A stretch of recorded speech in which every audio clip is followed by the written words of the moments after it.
Hi, Ben. Hi, Nick. Hi, Carl. Hi, Nick. Yeah. There's people in the call and the stuff, and there's other people, and it's great. Hi. Hi. I'm so happy. We've been talking about doing an interview episode for a while now, and just logistically, it has been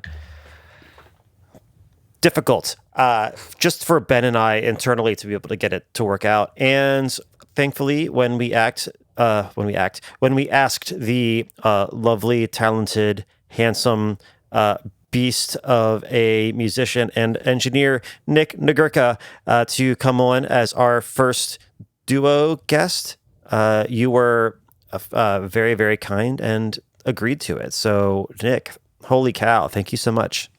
Oh, I'm stoked to be here. Thanks for asking me. Of course. It's a pleasure to have you here. Thank you for being our first guest in Secret Sonics 2.0 land. Woo! Yeah. So, should I tee this up, or do you want to tee it up, Carl? Go for it. Okay, so by the time people are hearing this, we will have already introduced Nick and all the things and wonderful things that he's doing. So we just want to get right into it. Nick seems to have a specialty in terms of recording live bands, and we want to know how it all works and how he's able to get it all going. So this is going to be maybe like a 2-part episode. The first part is going to be talking about the technicalities of recording people live in a room, and the second part is going to be talking about getting people comfortable and ready to do that take live as it happens. So, yeah, Nick, maybe we should start with like drums, because getting drums to sound good in a room with a lot of people can be a challenge. Why don't you tell us a little bit about your approach to tracking drums in the context of a live recording session? Sure. Well, I guess I should preface by saying that to get a good drum sound, the drums have to sound good through the vocal. That's like the most important thing. And that's the thing that escaped me for years when I was younger. It's pretty easy to deny the idea that, well, I've got this great drum sound, everything's tight and close, I've got all the close mics really dialed in, everything's in phase. And then you turn on the vocal and it sounds like trash. And so to me, the most important part of getting a good drum sound is getting the bleed to sound good in all the other instruments. And that really, to me, means getting everyone in the same room, balanced, listening to each other, and then sort of mitigating bleed as you can. But it really starts with a really great sounding room. So we work a lot on the room, and then everything else just sort of comes together because people aren't wearing headphones. So I know that's a roundabout answer, but I would say, starting with getting good drum tones, it's really, for me, it's like, at least at Theo's place, I do it pretty much the same similar approach every time when we're recording live. It's low overheads, spaced pair, measured to be sort of equidistant between the kick and snare plane, kind of a George Massenburg technique, or Bill Schnee technique, if you will. Usually they end up being kind of weirdly placed, where like the one over the floor tom is actually lower than the one over the rack tom, but they're kind of centered on the toms. And we just kind of switch it up, It's just usually 1 or 2 mics on the kick,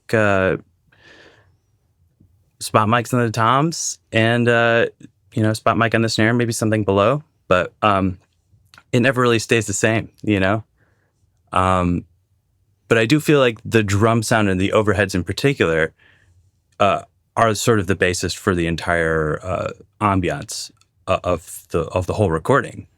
And there's a lot less bleed in the drum overheads than you'd think in some of these rooms. Like, we just did a record out there recently where we're going pretty loud. And if everyone's balanced, the bleed is super balanced in the drums, really. And it's more of a question of just sort of mitigating the drums, getting into everything else. Yeah, that's so interesting. Carl has a point, and I'll say mine after.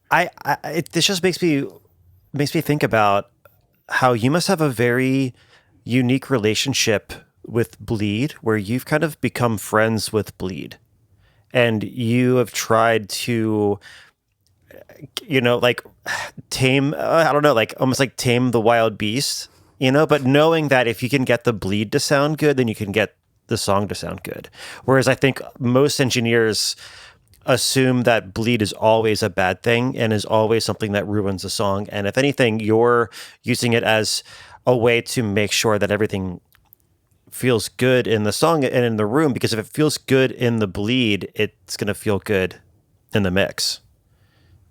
Totally. And I feel like bleed is really kind of the character that glues it all together. It's the thing that gets you that ambiance that you can't really manufacture with a plug-in or with, even with like a chamber or a physical room mic. You can't really, I don't know. I mean, I guess you could really, you could set up and say like a Fire M69 dynamic mic as if you're recording an acoustic guitar next to the drums, but there's not going to be a person in front of it playing a guitar that's resonating and doing its thing. Some of our favorite sounds have just been kind of happy accidents.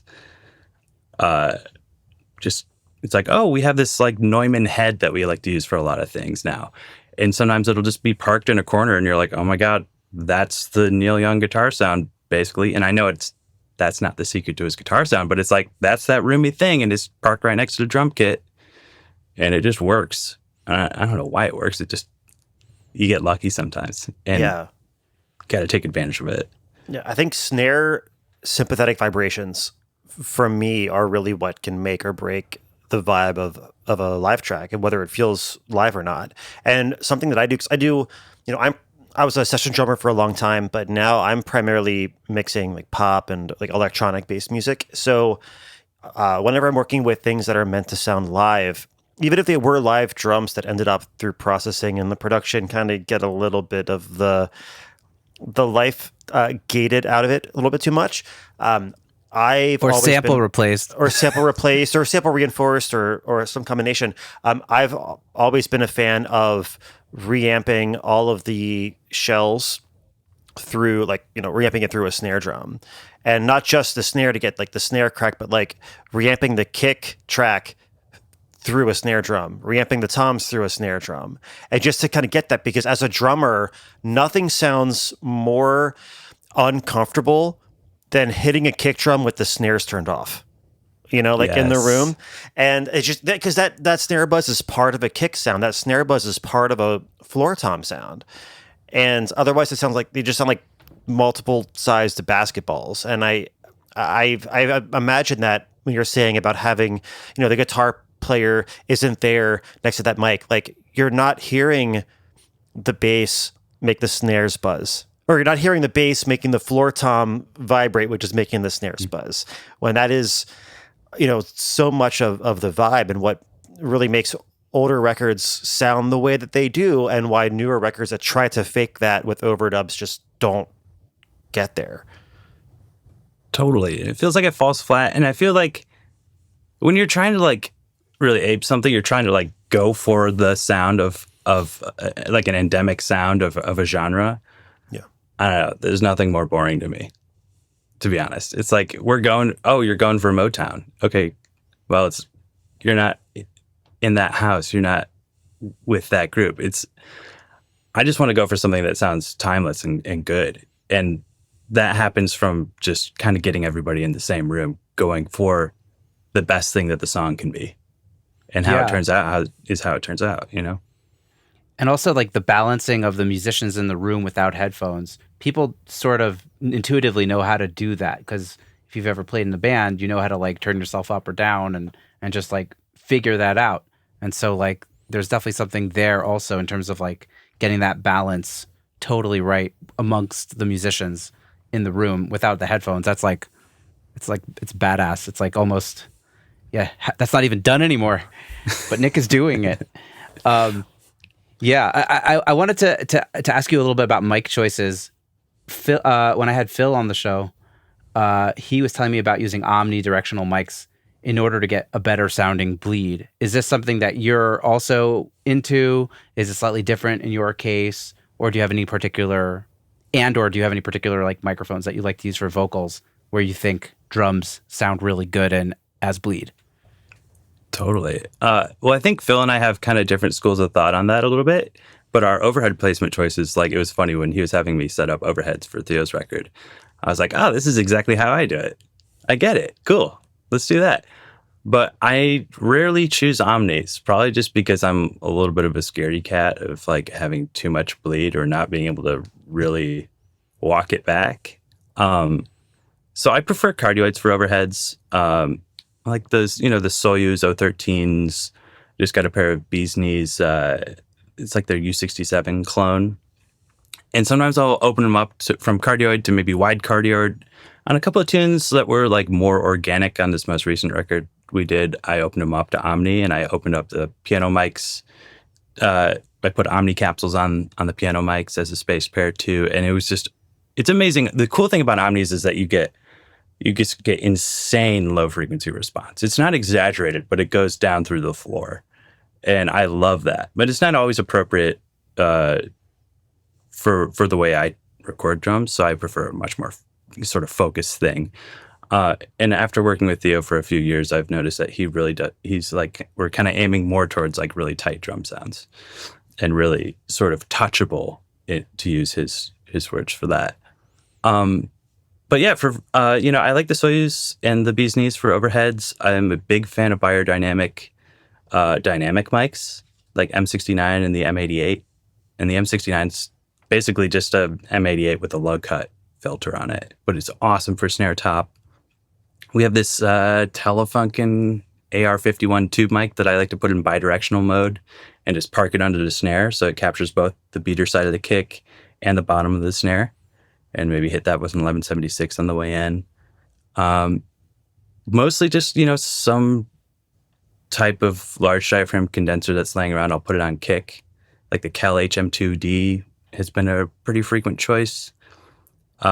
At least in Theo's room, there's not much space inside that kick drum for an inside mic. So maybe I can get something in there, but usually it ends up sounding kind of strange because he's got it so stuffed full of pillows. So it's a very dead sounding drum. But if I need a little more poke, I'll put something in there. Beyer M160s on toms are great. Just because they sound so natural and they blend really nicely with a brighter overhead. And then for vocals, this is a thing that I struggled with for a long time. And I think a lot of people would say like, oh, we're doing a live track thing. I'm going to use an SM7 or I'm going to use some other tight patterned dynamic mic. Yeah, or like the RE20 maybe. Yeah, exactly. But the problem with that is the bleed sounds terrible through those mics. It's just going to sound trashy. And like, there are also kind of specific mics that don't work on everyone. So we've been using like a C37A, which is a pretty dark sounding tube condenser with a pretty low output. So the nice thing with that is that even with a loud band in the room, you're not going to really overload the tube circuit. So it's never going to distort quickly or start to sound pretty gnarly with a ton of extra harmonics. Or the Soyuz 017 FET is great for that too, because it's also kind of an even dark sounding large diaphragm condenser.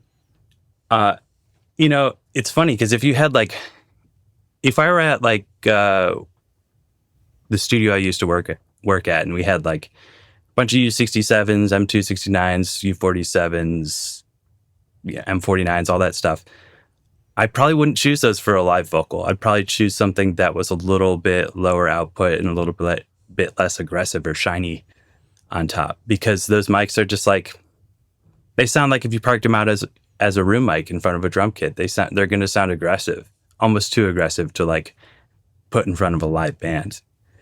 So it's my sort of, the thought process is something that's going to be neutral and really beautiful, and then get the singer really, really close to it. Yeah. And just hype it up afterwards. Yeah. And I'll compress it on the way in. Like some stuff I'm doing 6, 8, 10 dB of compression on the vocal on the way in anyways, and just kind of fuck the bleed, whatever.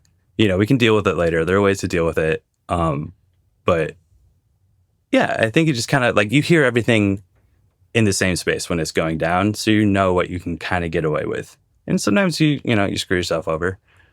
But oh well, that's making music, taking chances. Yeah. I want to take a step back real quick, because you were talking about how Theo described the kind of drum sound you're going after as touchable. And I'm always fascinated by the way that artists and producers use very non-sonic words to describe a sonic concept, right? So I really would love to know if you could elaborate a little bit about well, number one, what does touchable mean in this sense? And also, are there any other, new vocabulary words that, you've developed in your time working with Theo? Sure. So touchable to me, and how I've sort of learned what he means when he says this, is I think it really means that the drum sound is all in the overheads. And I completely agree with this. I've always felt this way. The overheads need to be placed with pretty great care, so that you're maintaining the sense of imaging in the drum kit that makes sense. I've seen a lot of people. Carl, before I joined your class, I was going to do a video ripping on overhead placement for a minute, but really it's you kind of want your overheads to be sort of as decorrelated from each other as possible to a certain degree. The further apart they get, the more flat they can get, but the closer they are, the more you kind of want them pointing away from each other. Because a lot of times I'll see photos of mic'd up drum kits and it's two mics pointing like this, both at the snare.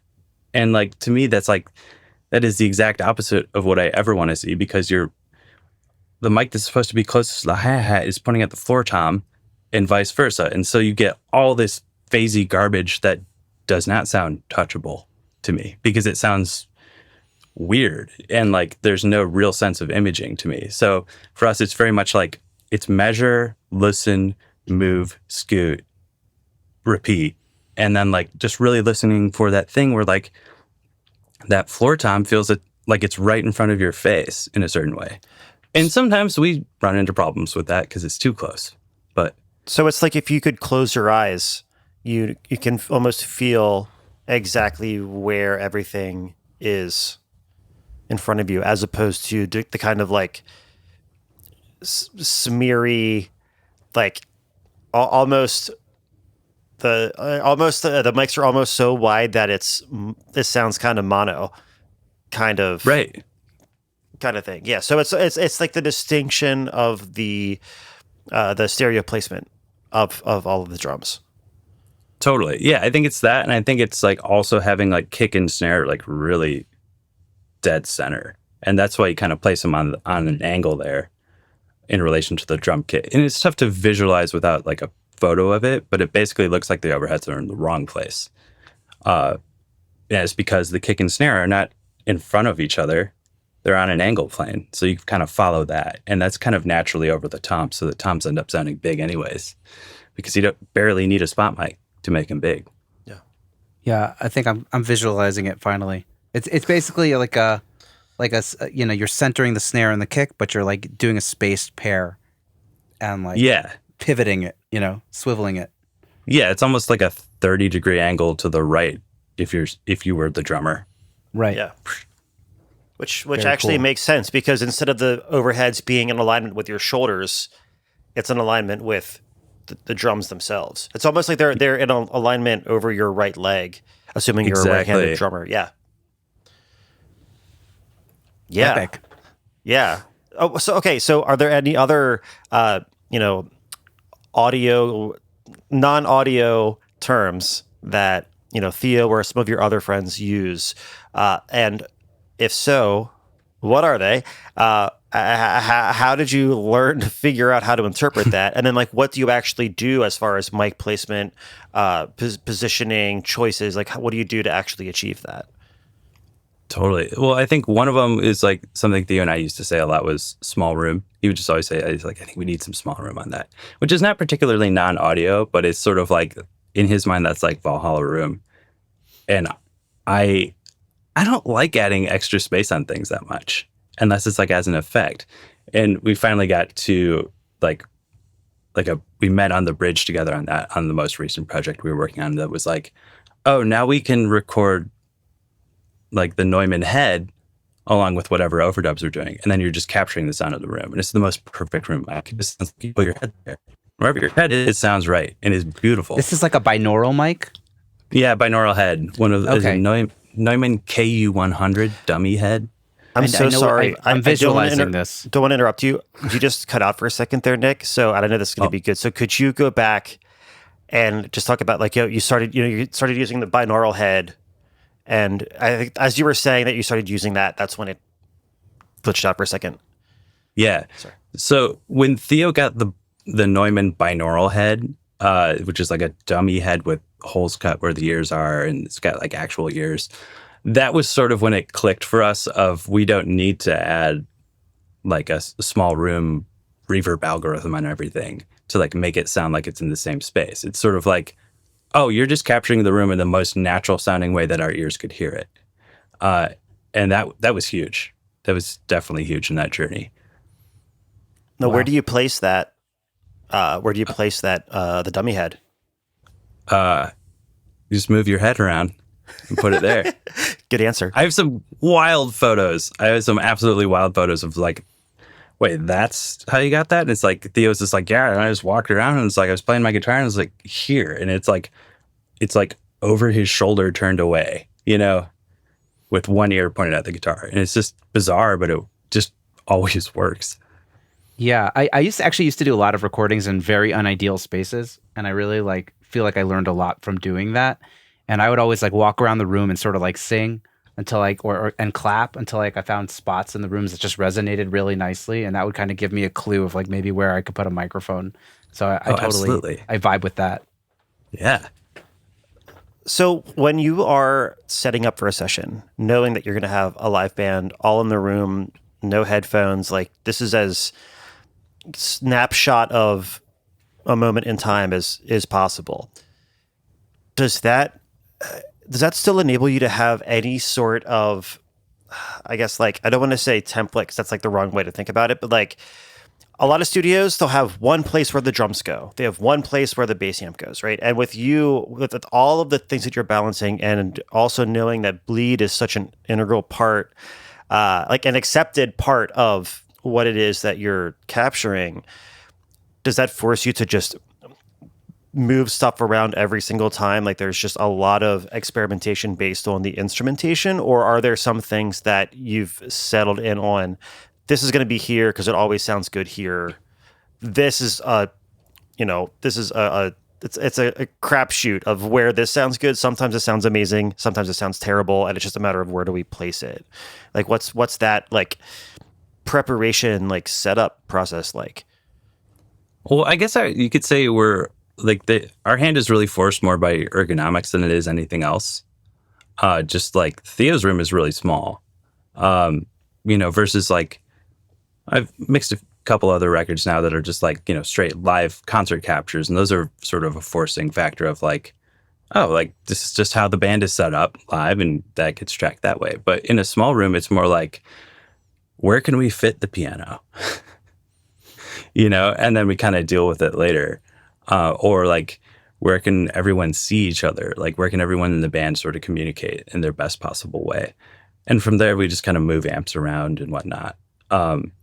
Piano, really, it's like, usually just ends up getting mic from behind on the soundboard, usually like an upright piano. So I'll kind of put a stereo mic back there.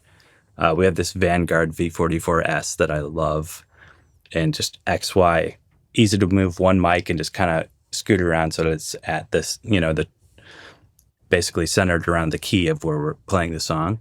And then the vocals, depending on what the vocalist plays, they might move around a lot too. And so I'm just scooting their vocal mic around until it's kind of where they are, Mm-hmm. And sometimes there's a negotiation with video of being like, well, that doesn't look good there. And I have to be like, well, sounds good there.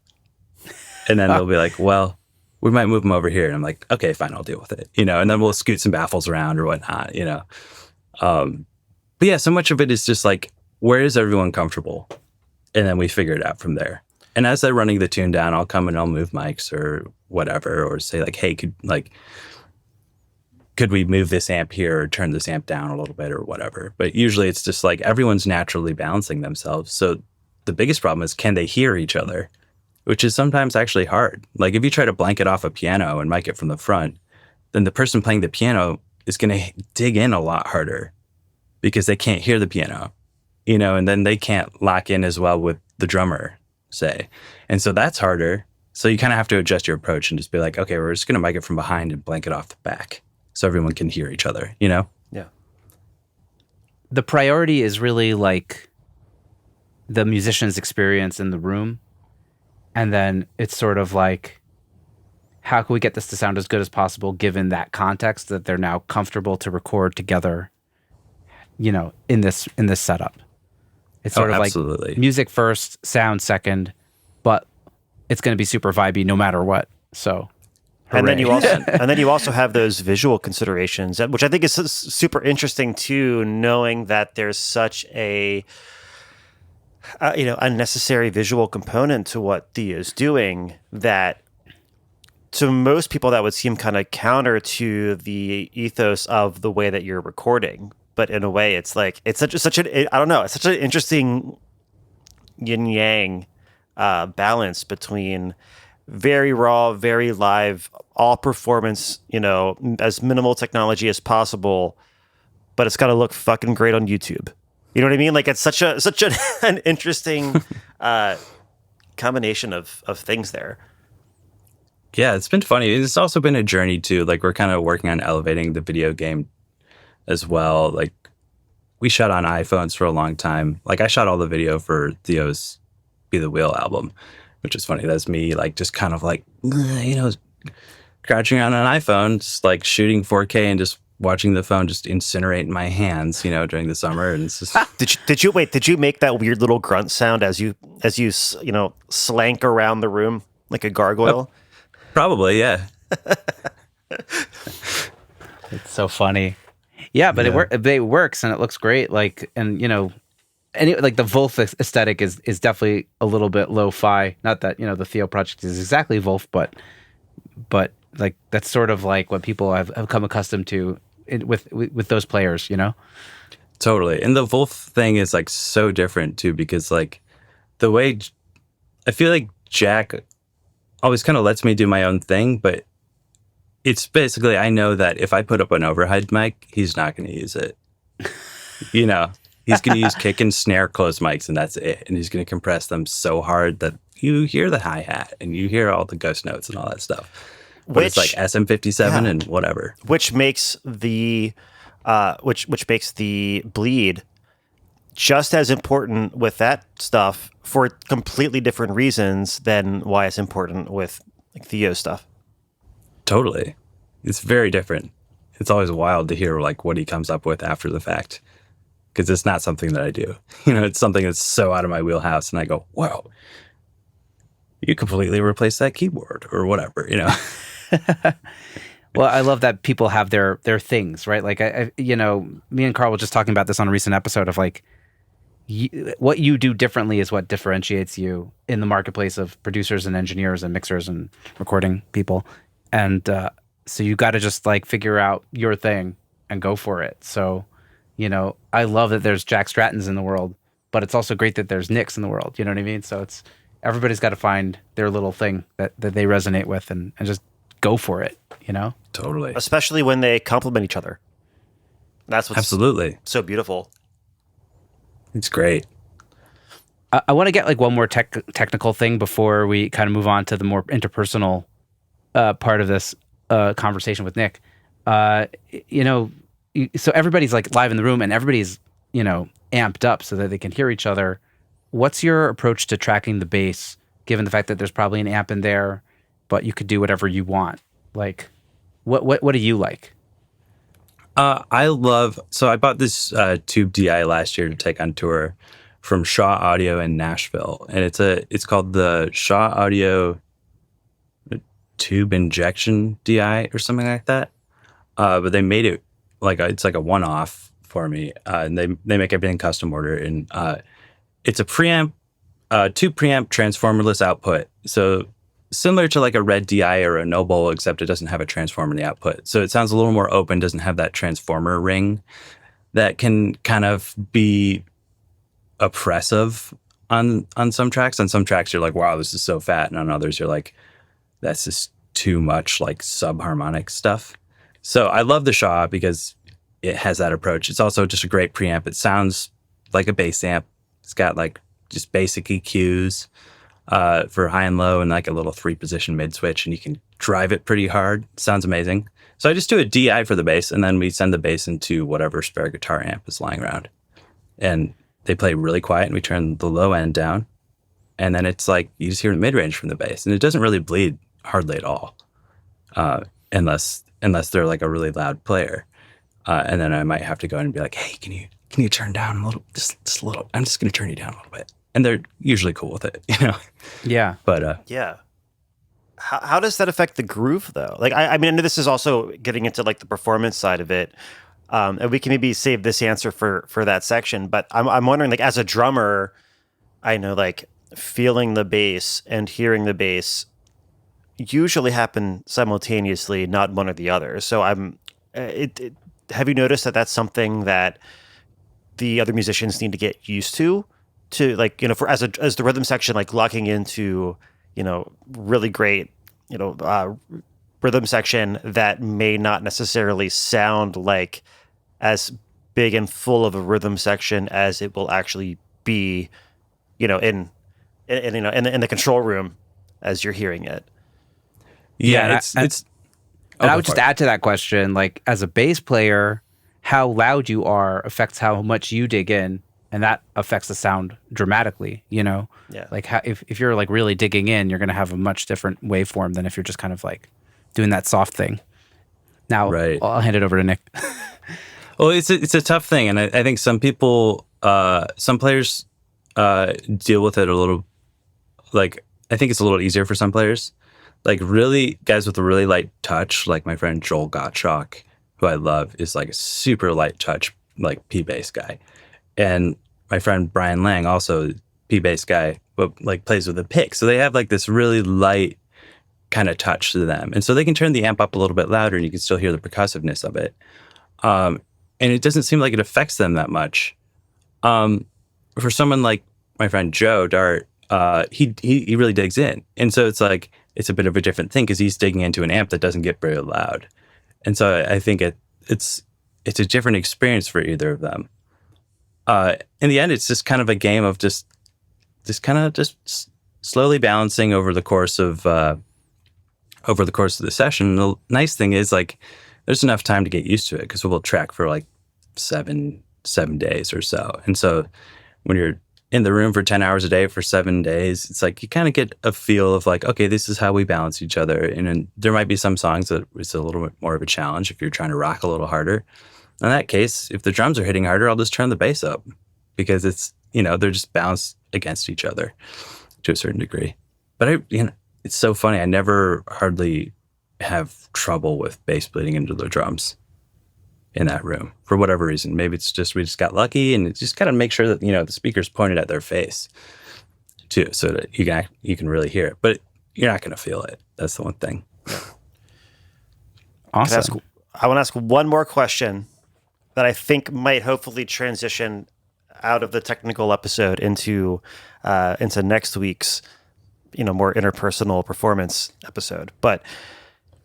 And this is me as a drummer. I know Ben's a bass player. He got to ask a bass question. I'm going to ask a really specific drum question. But I know as a drummer, I can be the bane of the engineer's existence, especially in a live recording setting.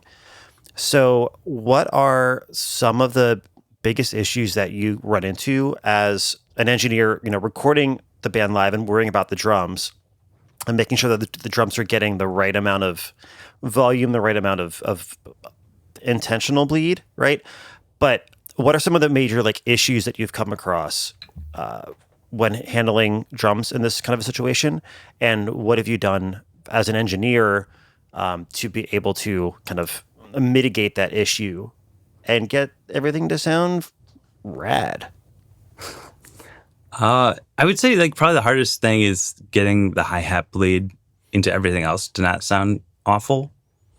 Like hi-hat and snare bleed typically, like especially like this the strainer sound getting into like a vocal or an acoustic guitar mic is really can be rough sometimes.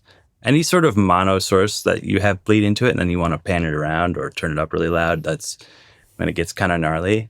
And for that, I get around it with Isotope RX Music Rebalance. Wow. And I just turn it down 60B, just like percussion down 60B. Use the, you know, the nice algorithm, whatever it is. and just kind of wait for it to run. And sometimes it really destroys things in a bad way. And you might want to do more than one like pass of it. But in a vocal mic, I can usually get 6 or 9 dB down, and then the vocals just like clean and really nice. Same thing in pianos too, like, but you got to be really careful with the piano, where it starts like you get that affected like ringing filter sound, especially on a bright piano sound, and it can start to be really unpleasant. The other problem though is like sometimes I'll do all that and I'll just put it on a playlist in Pro Tools so I can flip between processed and unprocessed. But it brings me back to like the quote unquote band in the room saying, which is like, that's something that Theo and I talk about a lot, is like this phrase band in a room. You want it to feel like you're in the room. And the bleed is an important component of that. So sometimes it's like, well, maybe we should make this a little trashier sounding, kind of let it bleed a little bit more. But yeah, it's that. It's also like having the mics kind of close to the drums. Sometimes you get a really present cymbal sound that if somebody wants a roomier drum sound, that's kind of hard to recreate because it's just the overheads are close. The cymbals are going to sound close, not diffuse. So that's a hard thing. Sometimes maybe I'll throw in a little room sample on the snare or something like that.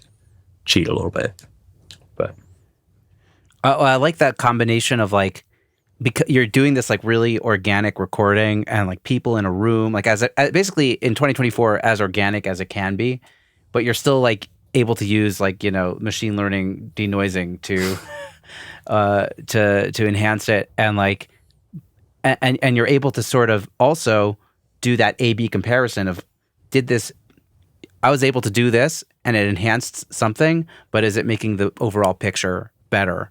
And I think a lot of people, we get so zoomed in on something that if we're fixing something, that we get so focused that we forget to check whether it's better or not really in the big context. And I think that's like a great little that's like an important point that you said there, that like you do the work, important. You see what happens, and then you can assess. And don't forget to assess, Well, I bought the plugin, so I have to use it, Ben.